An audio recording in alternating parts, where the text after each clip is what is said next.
Now, last night, this programme reported on research among teenagers which revealed disturbing levels of exchanges of sexually explicit material via mobile phones. Tonight, we look at how these new norms of extreme behaviour risk criminalising a generation, with the police dealing with more and more kids for what the law considers to be sex offenders. Rachel Seifert has this report. There's nothing stopping you, unless you can't turn on your computer or anything. There's just nothing stopping you from typing in porn. It's very common for boys to ask girls for naked photos, and they ask, boys compare naked photos with each other, in their school. It just kind of happens now, and you just shrug it off and you just kind of get on with it. New research by Channel 4 News and the NSPCC last night revealed that highly sexualised behaviour is becoming the norm of teenage life. But with technology driving a new sexual revolution, kids are just one click away from the wrong side of the law. Children can be forgiven for finding the law confusing, because whilst two consenting 16-year-olds can have sex, if they send each other naked pictures, which is incredibly easy to do even on the most basic of mobile phones, that's child pornography, and they can be charged with a serious, life-changing offence. As this behaviour becomes the norm amongst young people, we potentially risk creating a whole generation of criminals. We had the police turn up at the door at 6 o'clock in the morning. They searched the house and I had the police come into my room and wake me up. And at that point, my heart kind of sank. Shaun, not his real name, is living a nightmare. He had been dreaming of finishing school and was looking forward to his future. Like many 16-year-old boys, he had been looking online at pornographic images. But when the police came knocking, he knew he'd gone too far. I got arrested for downloading indecent images of children. I was coming to terms with my sexuality, so no one seemed approachable in real life. And I think everything just drifted online and built up. And I didn't realise that some people might not be as genuine as I thought. And that's when I got introduced to this kind of stuff. There's been an alarming increase in children like Shaun arrested for sexual offences committed online. Often they'd been looking at images of other children of a similar age. The difficulty is working out what is normal teenage experimentation and who is potentially a danger.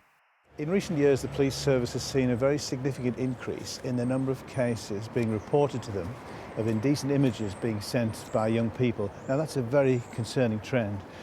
It's really through access to new technology, the internet, mobile phones particularly, that has enabled this to happen. Hello, Stop It Now helpline. Can I help you? To deal with this emerging issue, the police called on the Faithfull Foundation, a charity that has spent 20 years working with adult sex offenders. So it's just to confirm to you that the helpline is confidential. But for the last 12 months, they've turned their attention to young people who are in trouble with the law. We've developed a new project in response to requests from the police who are concerned about children going online increasingly, committing illegal behaviours, but also to parents who are concerned about how to appropriately respond to their children's online behaviours, but also schools being concerned about illegal activity by their young people. So we've taken those concerns together, tried to bring a response to make sure that children who've committed illegal acts online get an effective response, to understand why they did it, what was harmful about it, how they can live a future law-abiding life. After the early morning knock at the door, Shaun was eventually convicted and placed on the sex offender register for 10 years. It's meant he's been suspended from school and will have to tell future employers of his criminal past. But he and his mum were also referred to the Faithfull project for help. You don't think, oh, I could get caught, I could get in trouble. You don't think these are images of abuse. You don't think anything. That kind of thing doesn't cross your mind. It's it's like a separate world kind of thing on the internet. And in real life, concerns don't really cross your mind because you think that behind your computer that you'll be fine. And how did it feel as a parent when you found out that what offence your son had committed? I just couldn't believe it had happened, and especially, I know he's my son, but he's such a lovely person, an intelligent person, and I was just really shocked. And then later on, when I found out exactly what offences had occurred, I was disgusted. I'm an older mum and I've got no idea about the internet at all, really.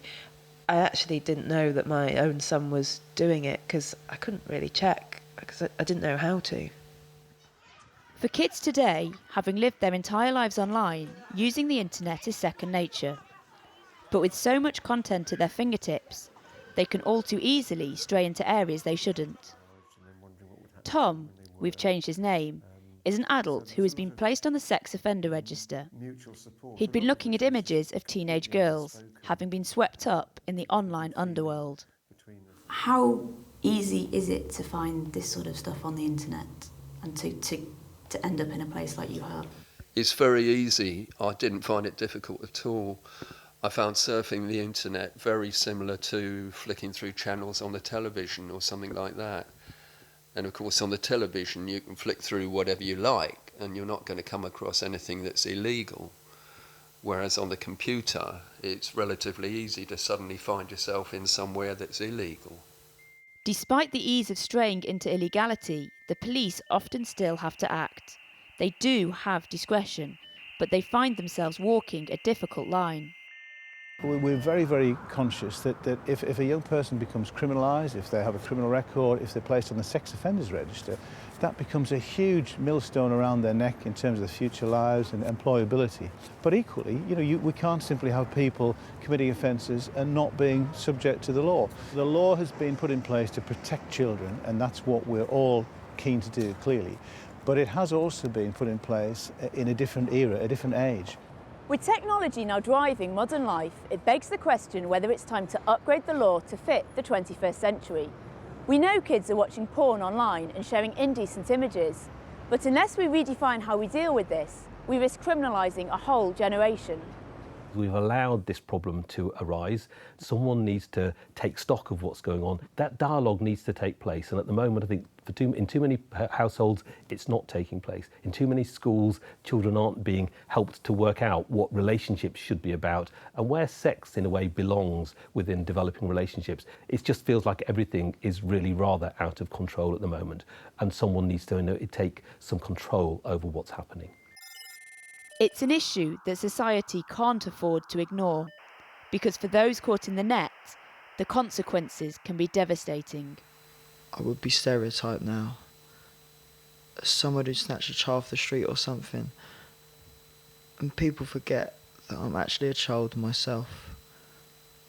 I think it's just understanding that everybody's case is different, and that while there are some people out there who might be monsters, that actually lots of people have just made mistakes that needed help but had nowhere to turn to.